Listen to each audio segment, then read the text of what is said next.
Ayan, praise the Lord. Hallelujah. Blessed evening mga kapatid, no? Ayan, napaganda naman nating song, no? We worship the Lord because of who He is. Ayan, yun naman po talaga, no? Tayo sumasamba sa Panginoon, no? Hindi lamang, no? Sa mga bagay na ginawa niya sa ating mga buhay, kundi dahil kung sino siya. No? Yun ang mahalaga mga kapatid. Kaya nga, ang Word of God was given, hindi lang for us, no? To discover what we have or who we are, but to discover who He is. Tama ba? Sabi niya, grow in the knowledge of God, no? Grow in the knowledge of Christ, no? Yan ang purpose why the Bible was given and written, no? By the Holy Spirit, no? Yan ang kanyang main goal, no? For us really to have the revelation and sabi nga, appreciation of who He is, no? In our lives. Tama ba? Again, blessed evening. Welcome mga kapatid, no? Sa Breaking Boundaries. Ayan, ang ating virtual Bible study every Thursday, 8:30 po na tayo, no? Ang ating time slot, no? Medyo nag-adjust lang tayo because of mga schedules, pero mas maganda so that we can still have time, no?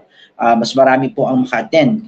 Kaya po medyo nag-adjust tayo, yung mga nagbabiyahe pa, at least they can have time pa makarating, no? And I really encourage everybody, especially our brethren sa the King of Grace Church, no? Our family, everybody is encouraged to attend our virtual Bible study. Dito rin po sa ating account, dito po sa TikTok. Blessed evening and welcome po. Salamat sa inyong pag-tune in. And hope you can stay until the end, mga kapatid, no? And we will have a very powerful sharing time this evening, and I believe very timely for us, no? For us to be established, no?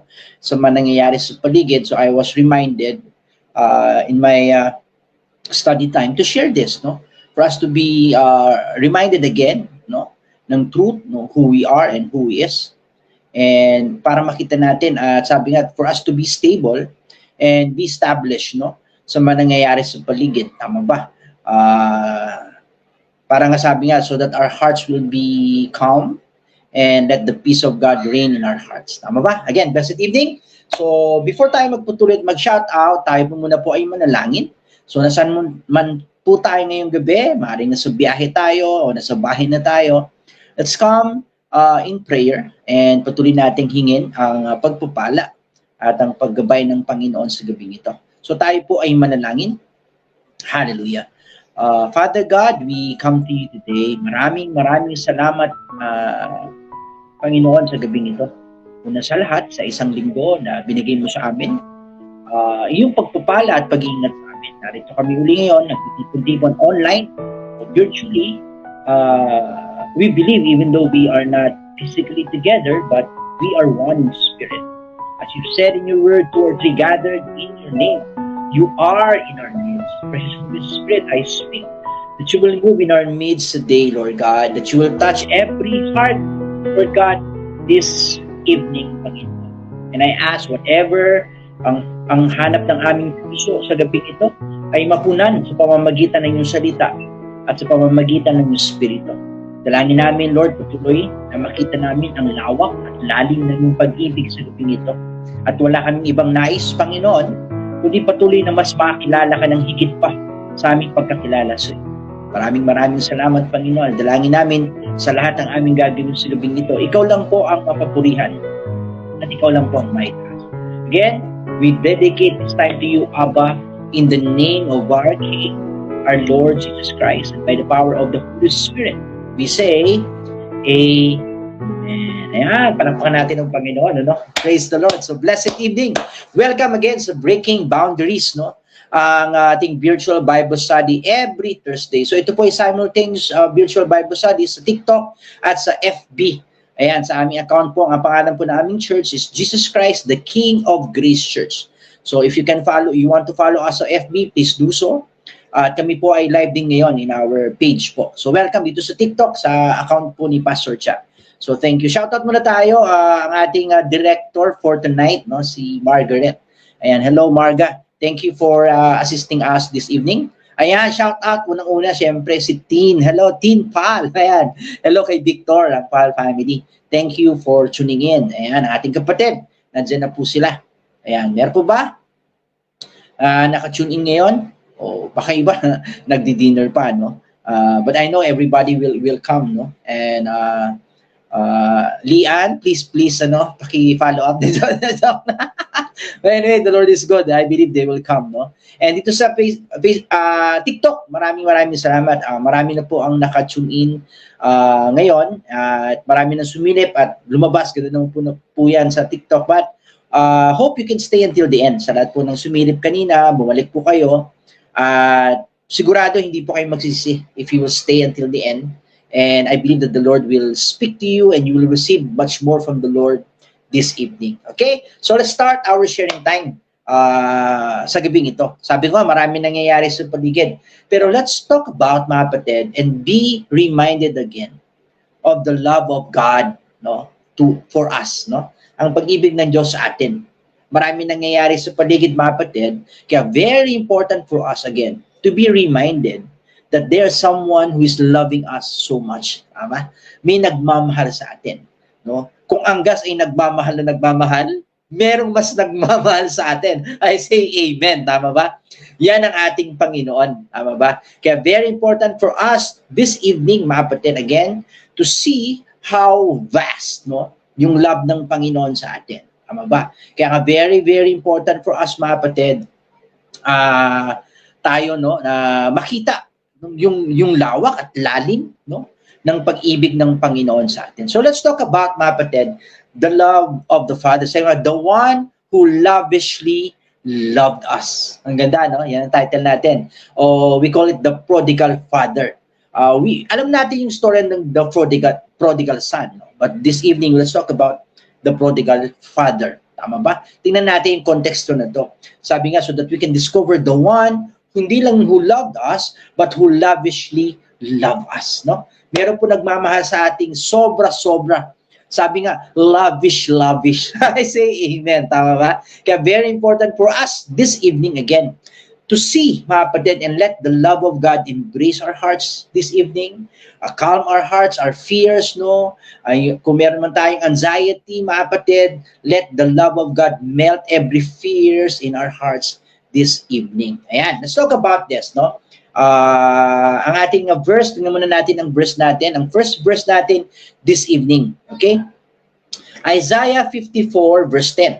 Ayan, tingnan natin. If you have your Bible sa TikTok, you can open your Bible or even e-Bible, pwede rin po, ano? So, dito kasi sa FB, we have PowerPoint eh. So, sabi niya, Isaiah 54:10. Basahin natin. Sabi niya, though the mountains be shaken, ang ganda, no? And the hills be removed, yet my unfailing love for you will not be shaken. Ulitin nga natin. Ang ganda naman nun, no? Sabi niya, sa Tagalog, no? Maaring mayanig, no? Ang kabundukan, bayanig lahat dito sa mundo. Pero sabi ng Panginoon, ang kanyang unfailing love, mga kapatid, kailanman hindi mayayanig. Oh, I say amen. Tama ba? May wars and rumors of wars tayong nakikita, mga kapatid. Pero very important for us to be reminded that there is someone loving us unfailingly. Tama ba? Hindi mapapagod, hindi matatapos ang pag-ibig ng Diyos sa atin. Tama ba? Kaya kahit ano nangyayari sa paligid, mga kapatid, malamang meron pa tayong pinagdadaanan. Tama ba? Personally, you are facing a circumstances or situation, no? As if Lord, napaka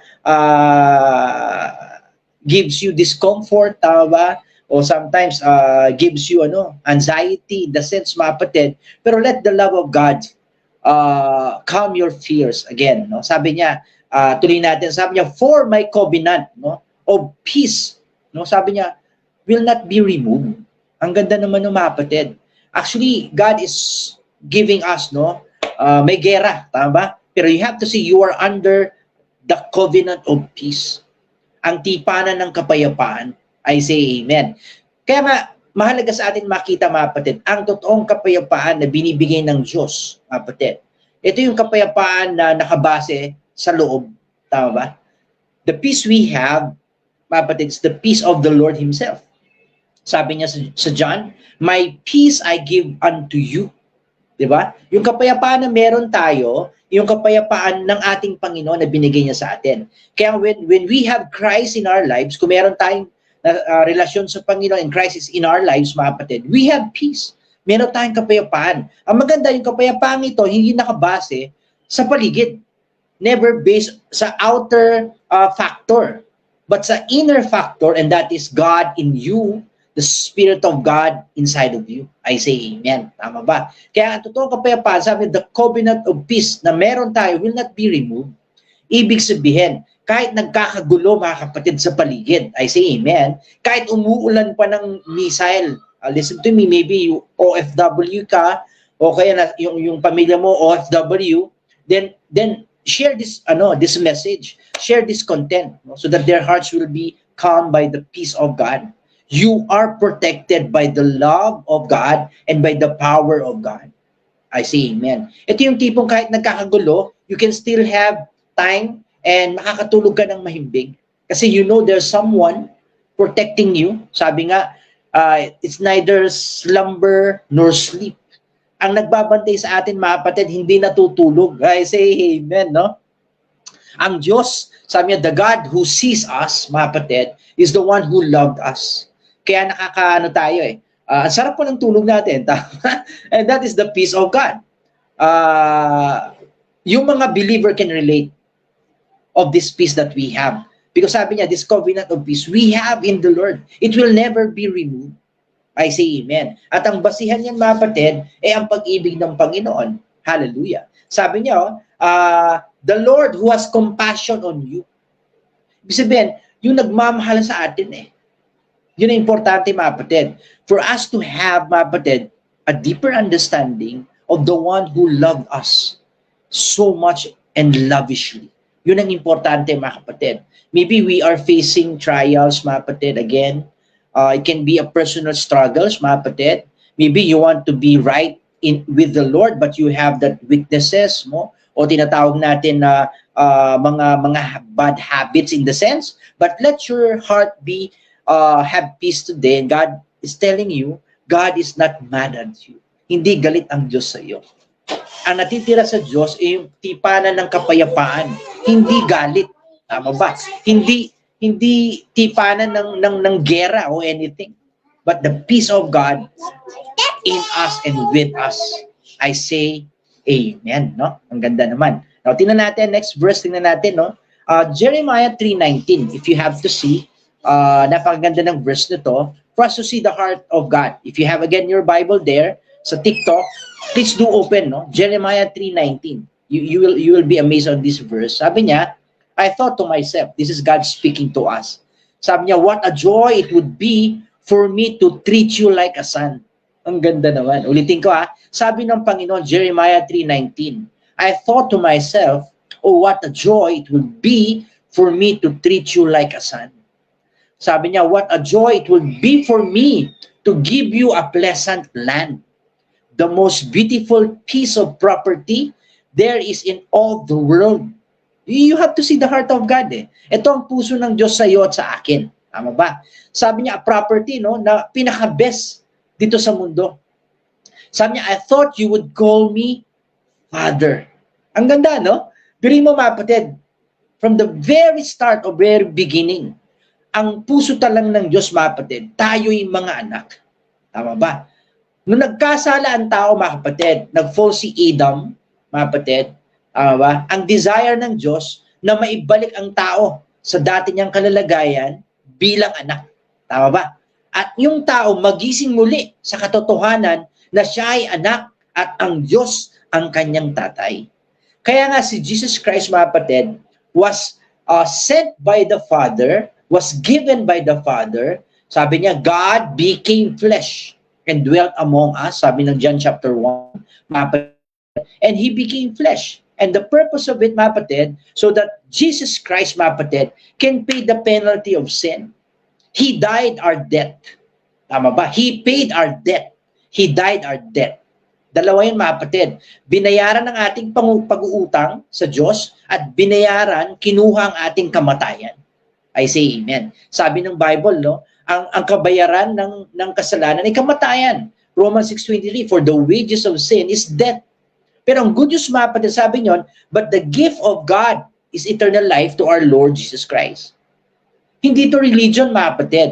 When Jesus Christ came, mga kapatid, dala-dala niya ang kaharian ng Diyos at buhay na walang hanggan para ibalik tayo sa dati nating kalalagayan. We are not for death. Hindi tayo para sa kamatayan.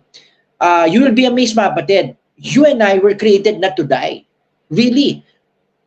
You read your Bible. Si Adam was not created to die. But death entered, pumasok ang patayan, mga kapatid, doon nagkaroon ng pagkakasala. Tama ba? Kasi the penalty of sin is death. Pero good news, mga kapatid, now in our dispensation, ito ang good news, mga kapatid, may nagbayad ng ating kamatayan. I say amen. Kaya ikaw at ako, mga kapatid, kailanman hindi na mamamatay. I say, when I say death, hindi yung physical death, no? Physical death is an appointment, itong katawan na to. But your inner man will never die. Kasi death, mga kapatid, in the context of God, is really eternal separation with God. That is eternal death. Kasi you are separated with life. Pag wala ka sa Diyos, walang buhay eh. Do you agree? Yes.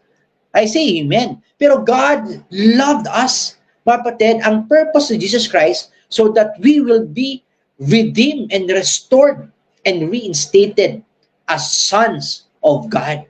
I say amen. Not religion. Kaya sabi niya sa Jeremiah 3:19, mga kapatid, that you would call me Father.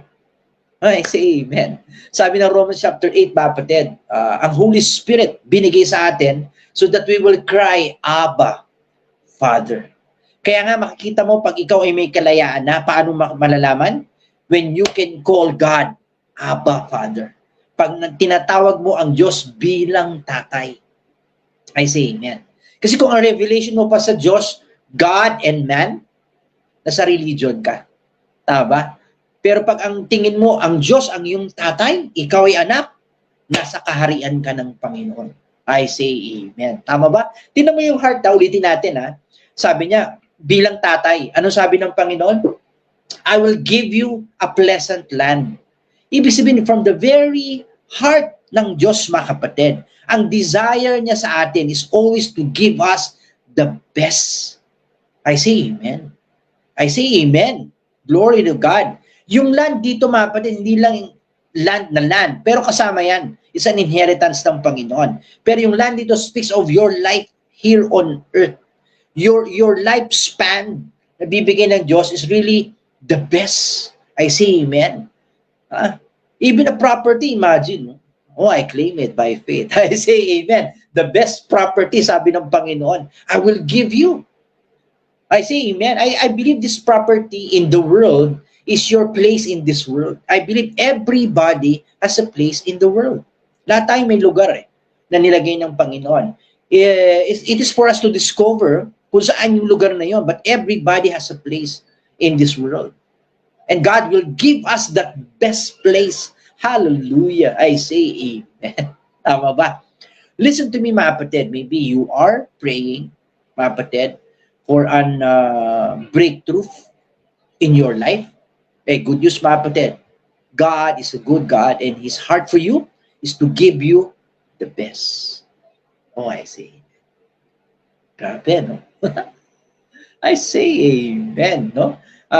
That's the love of God. No? Yan ang puso ni Tatay sa atin. Ako nagpapasalamat ako sa Panginoon sa revelation ng biyaya ng Panginoon. No? Kung lagi yung napapansin si Pastor Cha, whenever you follow me, whenever I teach, I always call God Tatay. He's my Tatay. Whenever in my prayer, I call Him Abba and Tatay. Kasi yung Abba, ano yan personal and intimate endearment. Yung Abba. Yung Abba kasi hindi yan father. Ang father sometimes is a formal title. Yung word na pater, formal, formal title. Pero yung daddy, yung Abba, mga kapatid, personal, intimate endearment yan. Tatay. I say amen. Speaks of intimate, relationship with your daddy God. Glory to God. Tama ba? O, tingnan natin. Let's continue, mga kapatid. Kaya we can say that the love of God, in the sense, mga kapatid, finds supreme expression as a father. Ang Diyos, maraming siyang nagpakilala sa Bible. Do you agree? Yes. Nagpakilala siya bilang shepherd, bilang hari, bilang Diyos. Tama ba? Bilang teacher. Yan ang nagpapakilala ang Diyos sa atin. Tama ba? Pero if you want to really see and the full context of the love of God, I believe the best expression of God is being a father. I say amen. Because He is our Father. Tama ba? Parang ganito, every name in the Old Testament expresses God and His in His character, in His work, di ba? Lahat ng pangalan niya, Jehovah Jireh, Jehovah Rapha, El Roy, the God who sees, Jehovah Rapha, healer, Jehovah Shalom, peace, di ba? El Gibor, the God of champion. Ang gaganda ng pangalan yan eh. Pero you have to see the revelation when Jesus Christ came. Isang pangalan lang ang ni-reveal ng ating Panginoon. And that is the name Abba, Father. I see. Amen. Why? Because every great name ng Panginoon sa Old Testament, El Shaddai, mga kapatid, every great name, mga kapatid, lahat is encapsulated. Nandun lahat sa pangalang Abba, Tatay. I say amen. Tama ba? Pag siya ang tatay mo, siya ang provider mo. Pag siya ang tatay mo, siya ang healer mo. Pag siya ang tatay mo, siya ang sustainer mo. Pag siya ang tatay mo, siya ang defender mo. Imagine, God is your defender. Kahit gaano ko pala kalakas ang Iran, gaano kalakas pa ang US, o sino man dito sa mundo, mas malakas ang tatay natin sa langit. And He is our defender. Oh, amen naman tayo dyan, mga kapatid. Glory to God, no? And that is the expression of the love of God. Kaya very important for us, even in the New Testament, the goal of the Holy Spirit, that's why God in us is working in our mind, no? Within us, so that we will have a revelation that we can call God Father again. I say amen. Tama ba? And speaks of our intimate relationship with God. Hallelujah. Grabe, no? Ang sarap, ano? And yun yung sinasabi ko, mga kapatid, this is not religion. Ang religion, laging, they represent God as someone that is far. Ano siya napakataas, no? Ang hirap abutin. Religion yan eh. Pero when you go back, mga kapatid, sa Bible, and let the grace of God open your eyes and see yung turo ng Jesus Christ, God is never far. He's near. Near. Especially today, for us today. God is in us, living inside of us, one in our spirit. I say amen. Kaya ang proper prayer, hindi ka lang titingala eh. Nandito na siya eh. Yumuko ka lang, thank you, Abba. He's with us, always in us. I say amen. Kaya never na tayong mag-iisa. Glory to God, no? And that is the security we have in Christ. Oh, I say amen. O, tuloy natin, mga kapatid. John chapter 3, this is 1 John. 1 John chapter 3. Sabi niya, see what great love. Sabi niya, the Father has lavished on us. Sabi sa inyo, pag-ibig ng Diyos, lavish. I say amen, tama? Sabi niya, you have to see the great love, no, ng ating tatay who has lavished on us that we should be called children of God. See? Ang revelation, mga kapatid, paano ba pinakita ng Diyos ang pag-ibig niya sa ating sobra? Nung tayo, mga kapatid, ibinalik uli at binigyan ng karapatan bilang maging anak ng Diyos. I say amen. Naintindihan niyo ba yon? Pag tinawag ang anak ng Diyos, uy, ang lupit na, ang revelation na yon. When you are a child of God, I say amen. Kung ano ang tatay, yun ang anak. Ibig sabihin, is a revelation. God is opening our mind and God is saying to you and I that you have the exact DNA of God. Kasi God is your Father and you are His child. I say amen. People can assess you low. Pwede kang i-assess na mababa. okay lang yun. Huwag kang magagalit. Hindi lang nila tayo kilala. Tama ba? But when you ask God, God will never, never assess you as someone who is low. Do you know why? Kasi you are one with God. You are has His image, you have His likeness, and you have His spirit. Ang tawag ko niyan, yung Trinity of Trinities eh. You have the image, the likeness, and you have the Spirit of God. I say amen. That's who we are. Kaya nga hindi to religion. In our church, I always say this and I always teach this, mga kapatid. Ang church, mga kapatid, you go to church not to be religious. You go to church, mga kapatid, so that you can know who you are, know God, know who you are, and know your authority, that you are a child of God. I say amen. That God is inside of you. Christ is inside of you. Sabi pa ni Jesus Christ, the kingdom of God is inside of us. See? Ibig sabihin, wherever we go, we bring the kingdom of God. Kaya nga tayo kinakalat ng Panginoon. We have to be conscious of it. Kung saan ka nilagay ng Panginoon, nandoon ang kaharian ng Diyos. At kung nandoon ang kaharian ng Diyos, may pagpapala, may pag-iingat, may paggaling, may proteksyon, may kalayaan. Oh, I say amen. I see. Kaya nga whenever we go to church, ang consciousness natin, mga kapatid, the King is already there.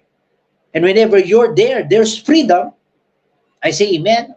There's provision kasi you will receive from God. Even today, this very moment, as I'm speaking to you, mga kapatid, you are receiving from the Lord. O I say, mga kapatid, whatever you're praying for right now, receive it by faith in the name of Jesus Christ. Receive it. Just say amen. You have it. I say amen. O tomorrow morning, you will have your answer. Whatever yung sinabi ko ngayon, receive it in the name of Jesus Christ. I say amen. God is a good God. Hallelujah. Tama ba, mga kapatid?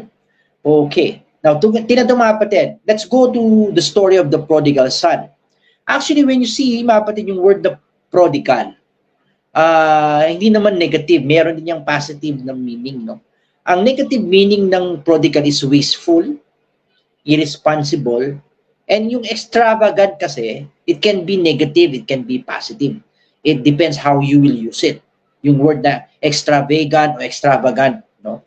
Pero ang isang ibig sabihin niyan, generous and lavish.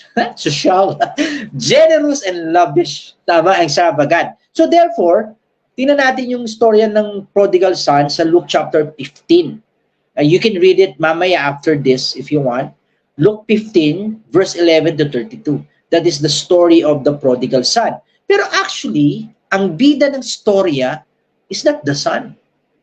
Kaya nga, we have to change the title of this story. The main character of the story is the father. Kaya nga, totoong prodigal dito is not the son, but the father. Let me explain why. Tingnan natin yung verse 11.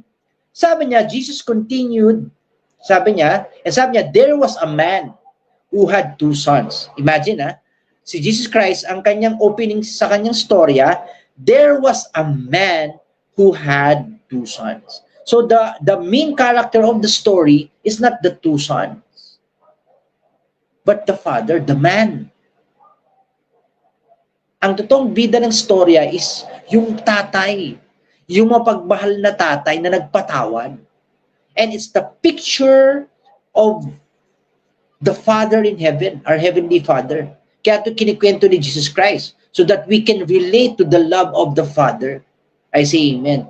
So that God is encouraging us na whatever, mga kapatid, ang pinagdadaanan mo ngayon, o kung sa tingin mo, napakalayo mo na sa Diyos, mga kapatid, tandaan mo, God is always waiting for you. O tingnan natin ang storya, mga kapatid. Next slide tayo, if you can see. Sa verse 20, tanong tayo sa verse 20, na ito yung time na alam natin naubos yung yung mana nung anak, yung bunsong anak, alam natin yung story, yung background. Naubos sa lavish lavish na, na buhay, no? Naubos yung kanyang mana. Nagutom siya hanggang nagpapakain na lang siya ng baboy. Ang pinakamalupit, yung kinakain ng baboy, yun na ang kinakain niya. So mayroon silang mukbang, banding, ng baboy, di ba? Ibig sabihin, bumaba na talaga siya. Sumadsad talaga niyang buhay. At sabi doon, nagkaroon siya ng revelation. Sabi niya, babalik na lang ako sa bahay ng tatay ko. Kasi sa bahay ng tatay ko, yung mga lingkod doon kumakain ng sagana. Sabi niya, babalik na lang ako at sabihin ko, magiging alipin na lang ako, basta makakain lang. You see, yung kanyang motivation. The motivation of the son is never because of the father, but because of the chicha. No? Yung mukbang, yung makakain lang. Pero pumunta siya. That's the story. Now, tingnan mo yung verse 20. To show us, mga kapatid, the heart of God for you and I. Para makita natin yung puso ng Diyos sa iyo at sa akin. Feeling mo ba napakalayo mo na sa Diyos? Let's see the word of God. So verse 20, sabi dito, he got up and went to the father. That's the son. Then, sabi dito, but while he was still long away, nung daw pa siya ay malayo pa. Okay, sabi doon, the father saw him. Ano daw? Nakita na kagad siya ng tatay. Malayo pa. Anong implication? That the father is always waiting, earnestly waiting for the son to go back home. Ibig sabihin, that is the heart of our Daddy God. Naghihintay siya lagi sa pagbabalik mo. I say amen. Kung sa tingin mo napakalayo mo na, mga kapatid, ang Diyos nag-aantay 24/7 sa pagbabalik mo. Tama ba? Ang good news, mga kapatid, based on the story, tingnan mong ginawa. Nung nakita nung tatay, sabi doon, he was filled with compassion for him. Ibig sabihin, napukaw yung pag-ibig ng tatay kasi umalis yun, maayos eh. Tagapagmana yun eh. Maayos yun nung umalis eh. Nung nakita niya, pero ang hindi kilala, no? Ganun talaga, mga kapatid, kilala tayo ng Diyos eh. The one who knows us is the one who made us. Ulitin ko the one who knows us is the one who made us. And that is God. We came out of God and He created us. So therefore, God knows you. I say, namnamin natin, mga kapatid. Kilala tayo ng Diyos. Kaya nga tayo niligtas eh. Kasi God knows our value. Sinasabi nila, wala kang halaga. Sino may sabi? When God, tuloy natin. Kung gano'n tayo kahalaga sa Diyos. Sabi niya, He ran to His son, tumakbo. Sinalubong niya eh. Hindi niya hinintay, di ba? Kung tutusin, pwedeng sabihin ng tatay, lumapit ka dito, ikaw may kasalanan. Pero ibang tatay sa langit. Makita na niya lang na lumalapit ka, sasalubungin ka ng tatay natin sa langit. That's the heart of God. Tumakbo pa. Bakit tumakbo? Pwede naman maglakad. Because the love, yung compassion. Di ba ganun pa nagmamahal ka? May nagagawa ka na sobra-sobra na hindi mo naman ginagawa dati. Pero nagagawa mo kasi nagmamahal. At ano mo ba, when you study Jewish culture, yung patriarch is the head of the tribe, the father, the patriarch, hindi yan tatakbo. Kasi, kailangan, leader yan eh. Tama ba? Maglalakad yan, pero tumakbo eh. Tindi. Grabe ang Diyos. Grabe yung pag-ibig ng Diyos sa atin eh. Na gagawin ng Diyos lahat, mga kapatid, salubungin ka lang. Kahit na ang motibasyon mo, pang sarili, it doesn't matter. Just go to God. Hindi na hintayin ng Diyos yung motibasyon mo maayos. Basta lumapit ka sa Kanya. God will embrace you. Tingnan mo sabi dito He ran through His arm, niyakap, mga kapatid, at hinalikan. That's the love of our Daddy God. Akala mo ba, mga kapatid, hindi ka na iniisip ng Diyos? Akala mo ba napakalayo mo na? Pwede ko bang sabihin sa iyo, ni minsan, hindi umalis ang paningin ng Diyos sa iyo. Mula nung nasa sinapupunan pa tayo based on the Word of God, His eyes is always on us. Binabantayan tayo ng Diyos hanggang ngayon. Hanggang sa huling hininga mo dito, ang Diyos ay nagbabantay sa atin. Glory to God. Tama ba?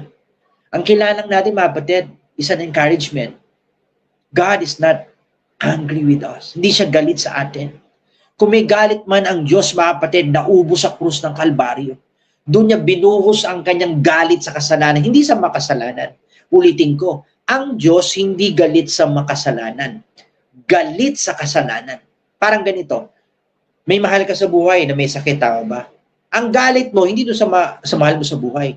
Doon sa kanyang sakit, doon ka galit. Kaya gagawin mo, gusto mong, di ba, tanggalin yung sakit na yon. Yun ang ginawa ng Diyos eh. Na sobrang galit ng Diyos sa kasalanan, mga kapatid. Siya ang kumuha na matay sa krus. At ang good news, mga kapatid, sa krus ng Kalbaryo, doon yung time where the love of God and the justice of God collide, nagbanggaan sa krus ng Kalbaryo.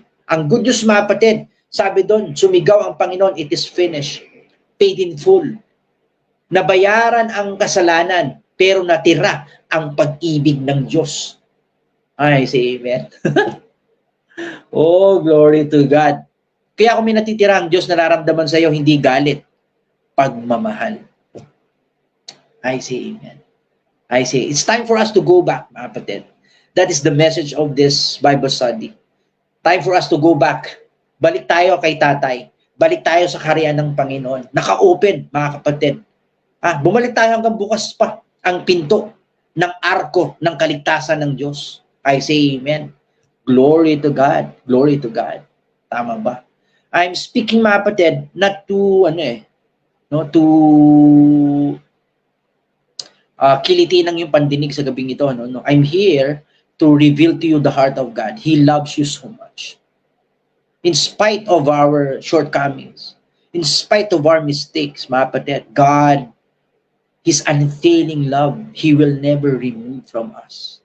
He will never remove from you. I say amen. Glory to God. Tuloy natin. Natapos ba doon? Natapos ba? Tingnan natin, mga kapatid, verse 22. Luke 15, verse 22. If you have your Bible, please do follow me. Luke 15, verse 22. Sabi niya rito, tinan mo pinatawad, natapos ba doon? Di ba? Gusto lang maging alipin. Anong alipin? Sabi siguro ng tatay. Hindi na siguro yung practice ng script. Hindi na pinatapos ng tatay. Sabi ng tatay, sabi niya, but the father said to his servants. Tinan mo, ba't kaya nilagay servants, Kasi God is revealing to us, revelation to na ang Diyos hindi kailangan ng servants.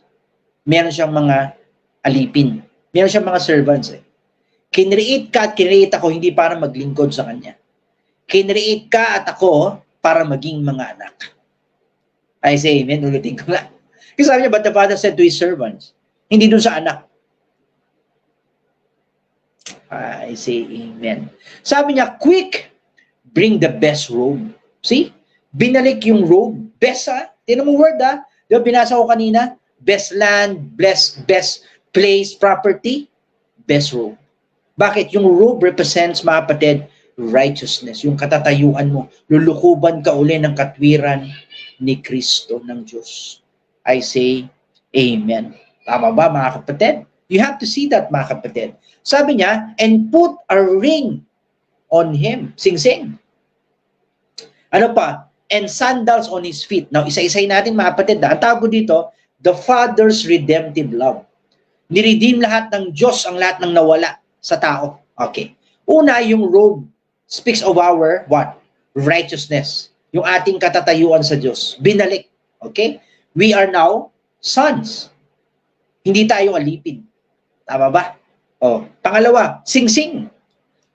Bakit kailangan sing-sing? Sing-sing speaks of our, what? Sonship. Sa Jewish culture o Middle Eastern culture, pag mayayaman, mga kapatid, meron silang insignet ring. Insignet yung mga sign nila, meron silang sariling symbol, okay? At ginagamit nila to sometimes parang for payment and for representation, okay? And the ring in our lives today is the Holy Spirit. The Holy Spirit is the one in our lives, mga kapatid, that our security and guarantee of our position as children of God. Sabi ng Bible, He is the seal of our sonship. Kaya pag meron ka ng Espiritu ng Diyos, mga kapatid, kailanman hindi ka pwedeng mawala. Kailanman hindi ka pwedeng malayo sa Diyos kasi ang Diyos ay iisa na sa iyo. Oh, glory to God. Glory to God. I say amen. Kaya yung sing-sing speaks of who we are now. Binalik. Eto maganda. Yung sandals. And I made a research on this word. Sa Greek word, if you will research, may dalawang word ang sandals, Ito yung sandalion, tsaka hupodima. O let me explain. Yung sandalyon is the one, mga kapatid, na ginagamit ng mga common people on that time. So, ibig sabihin, kung common people ka, automatic, alam nila ang suit mo, sandalyon. Ibig sabihin, kahit yung suot sa kanila, nagpapakita ng kanilang status eh. Ganun talaga sa Jewish Middle Eastern culture. What you wear is who you are. Ganun eh. Malalaman mo kagad. Pati sa panyapak. Okay. So pag sandalyo ng suot mo, common people. Pero pa ang suot mo, hupodima. The word da, hupodima. Ang ibig sabihin niyan, merong katatayuan sa society. Ha? Ibig sabihin, hindi ka lang sa common people. Taas ka. Kaya nga yung word na hupodima, two words yan eh. Hupo, o yung height, tinatawag na sa English, is the word up, above. Yung dima is demos, ibig sabihin man. So, hupodima is above man. Mas meron kang katatayuan. Ha? Mas mataas ka. Hindi ka common in the sense. Now, bakit may importante ito, Pastor? You have to research the word. Yung ginamit na sandals na sinuot doon sa anak. Ano bang ginamit? Hindi sandalyon. Hupodima. Ano ibig sabihin? Pag ikaw pala ang anak ng Diyos at anak ka ng Diyos, ang panyapak mo dito sa lupa ay hindi sandalyon, hupodima. Ano ibig sabihin? That you are highly favored among men. Oh, I say amen. That's who you are. That's who I am. Hupodima. Kaya nga, walk in this life with certainty that you are favored by your Father in heaven. I say amen. That you walk in life, you know that whatever circumstances you are facing, you are walking above it. I say amen. Hallelujah. Lahat ng problema mo nasa paa mo. Glory to God. Whatever you are facing right now, tandaan mo, you are walking above it. Oh, glory to God. Tama ba? That's who you are. That's who I am. Amen. Now, last point, mga kapatid, no, may nangyari doon eh. Alam mo bakit nagawa ng tatay yun? Kasi may typology. Sabi sa verse 23, bring the fattened calf and kill it. Anong kinalaman nun? Kasi sa Bible, yung animal sacrifices points to the sacrifice of the Lamb of God, or our Lord Jesus Christ. Kaya yung fattened calf dito, mga kapatid, represents the cross, mga kapatid, the death of our Lord Jesus Christ. Ano ibig sabihin? Kaya ang Diyos makapagpapatawad ngayon. Kaya ang Diyos na ibabalik tayo sa ating katatayuan kasi may nagbayad ng ating mga kasalanan. I say amen. At good news, mga kapatid, walang natira ni katiting na kasalanan. Lahat nabayaran. Tayo ay nilinis, inalis ang kasalanan at kapangyarihan at sumpa ng kasalanan. Kaya pag nakay Kristo ka, mga kapatid, inalis ka sa kapangyarihan ng kasalanan, sa kabayaran ng kasalanan, kahit sa sumpa ng kasalanan. I say amen. You are walking under, mga kapatid, an open heaven. Oh, I say amen. Glory to God. I say amen. Last point for this evening, mga kapatid. Sabi sa 1 John 4:10, sabi niya, love consists on this, or love is this, or this is love. Sabi niya, not that we love God, but He loved us. Ano daw? Ang pag-ibig daw, ang totoong pag-ibig, hindi yung tayo ang umiibig sa Diyos, kundi ang Diyos ang umiibig sa atin. Kaya if you want to experience and understand love, just receive it from your Heavenly Father. Then you will know and experience what true love is. I say amen. I say amen. Tama ba? Kaya sabi niya, but He sent His Son as an atoning sacrifice for sin. Kaya nga, mga kapatid, ang, how can I say this? Ang best, mga kapatid, expression ng pag-ibig ng Diyos, pinakita niya sa krus ng Kalbaryo, na namatay ang ating Panginoon sa cross. That's the best expression of love. God gave Himself for us. Sabi ni Jesus Christ, no one can take my life. I lay it down. I lay it down, sabi ng Panginoon. So you have to see it. God have laid it down to us. Ganon, tayo kamahal ng Diyos. Tama ba? You can see it, mga kapatid. Makikita mo eh. Makikita mo. No, yung pag-ibig ng Panginoon. You can say anything, pero God will never change. Mahal niya tayo eh. Actually, yung pag-ibig ng Diyos sa atin, ang magbabago ng ating puso. Ang magbabago ng ating pananaw. Tama ba? Do you agree? Yes. I say amen. No? That's the power of love. That is the power of God's love, mga kapatid. No? Siya ang nagbabago, no? Ng ating puso. So you have to see it, mga kapatid. No? Ganun makapangyarihan, no? Ang pag-ibig ng Diyos. Glory to God. Tama ba? Kaya very important for us to see it, mga kapatid, and to understand, no, the love of God. It's in the Word of God. It's very clear. You have your Bible there. You can see. Kaya nga, if you want to understand, kaya nga sabi niya eh, ang pwede lang sabi, you can never give what you don't have. Kaya maintindihan mo yung mga tao na madaling mag-condemn, di ba? Ng tao, isa lang ibig sabihin nun. Walang pag-ibig yun eh. Kasi ang totoong may pag-ibig, mga kapatid. Sabi ng Panginoon, how can you judge other people? Huwag kang humatol para hindi ka hatulan. Ang point ng Panginoon, hindi natin trabaho humatol eh. Si Lord yan ang judge ng every, kasi siya lang naman nakakita ng puso natin. Only God can see our hearts actually. And God can judge us based on our hearts. Kaya you can never say it. Let God judge our hearts. Kaya sabi ng Panginoon, you will know them by their fruit. Malalaman mo kagad yung isang tao pag ano eh. Di ba? Paano siya makipag-ano sa kapwa niya? You can know it. Malalaman mo, mga kapatid. Kaya very important for us really to be reconnected to our Daddy God. I say amen. And let us receive the love of God in our lives today. Tama ba? Okay. So, kaya nga last verse, mga kapatid, Luke 15:31. Sabi ng Panginoon, my son, dito sa elder brother niya sinabi to, no? Sabi niya, you are always with me. Sabi niya, and everything I have is yours. Tama? Ano yan? Tawag dito, I rest my case. Di ba? Sabi niya, everything, who God is, that's who we are. What He has, we have. Tama ba? The Lord is good. Tama ba? He is a good God. We have to see it. No? Mabait at mabuti ang Diyos. Tama ba? Kaya marami nangyayari sa paligid, sabi ko nga, and it's in the Word of God. Signs of the end times. Pero very important for us to see that every believer is protected. And God is in control of everything. Let God calm our hearts today. No? Kung meron tayong fear, anxiety, let the love of God embrace our hearts today and let the peace of God reign in our hearts. Everything is under control. I say, tama ba? Okay, so blessed evening, mga kapatid. I know that you have been blessed, no, by the word of His grace this evening. So maraming salamat dito po sa FB. Sa ating mga kapatid, sa Jesus Christ, the King of Grace Church, maraming salamat. Meron po tayong mga bagong Marga, i-shoutout natin, yung hindi ko na shoutout kanina. Ayan, kanina si, lang na shoutout natin, no? Meron ba, Marga, i-ano natin sa screen?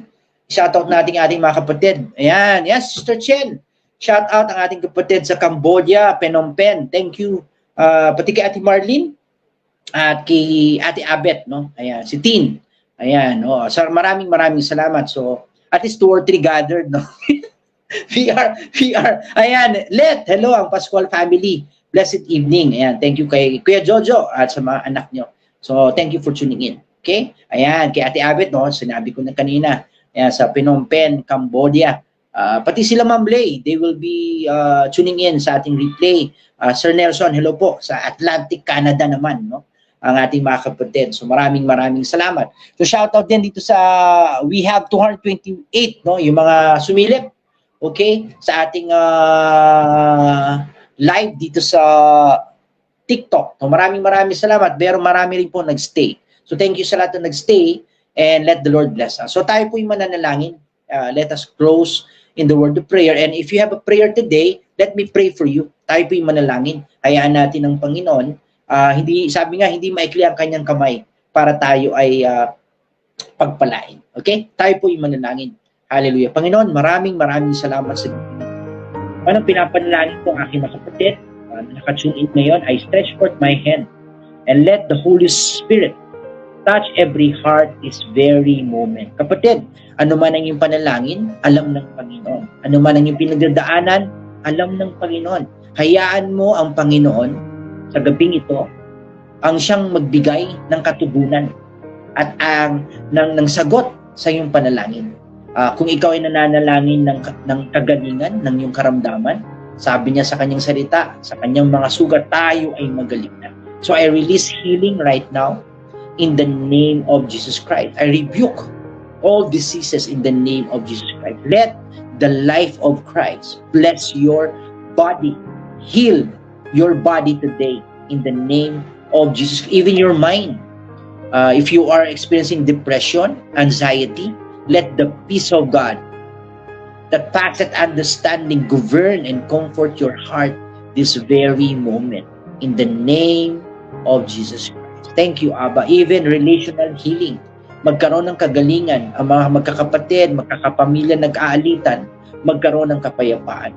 Lord, pinapanalangin din namin ang nangyayari sa Middle East, Lord God. We pray na hindi na po ito tumagal. And I pray lahat po ng aming mga kapatid, kapamilya, OFW, that you will protect them. Even yung aming mga kapatid na dun sa gitna, in the midst of that war, let your protection be upon. Lord, thank you for everything. Maraming salamat. As we close our virtual Bible study this moment, Father, I speak and let your love again embrace our hearts today. Dedicate this time to you, Abba. In the name of our Lord Jesus Christ, we say, Amen. Ayan, so maraming salamat mga kapatid. Thank you for tuning in dito sa TikTok at maging dito sa FB. Maraming salamat mga kapatid. Patuloy tayong pagpalain ng Panginoon. Patuloy tayong lumago sa kanyang biyaya at patuloy natin malaman mga kapatid at maunawaan ang kaharian ng Panginoon. So maraming salamat. See you po sa Sunday. 10 a.m. start po ang aming worship service. Celebration dito po sa Teo Niana sa Antipolo. 10 a.m. sa on-site. Kung hindi naman po kayo makakapunta, we are live sa online, 10 a.m. exactly, dito naman sa aming FB page. So we're just working pa kung paano namin gagawa sa TikTok. Pero for now, FB page po, we are having our live. Okay? So, paki-ano nyo lang sa FB, Jesus Christ, the King of Grace Church. Yan po ang pangalan ng aming church. So, exactly 10 a.m. we are live po. At patuloy na nag-minister. So, maraming salamat mga kapatid. And let the Lord always guide us and bless us. Mga kapatid, so always remember mga kapatid, that the Lord is good. We are blessed.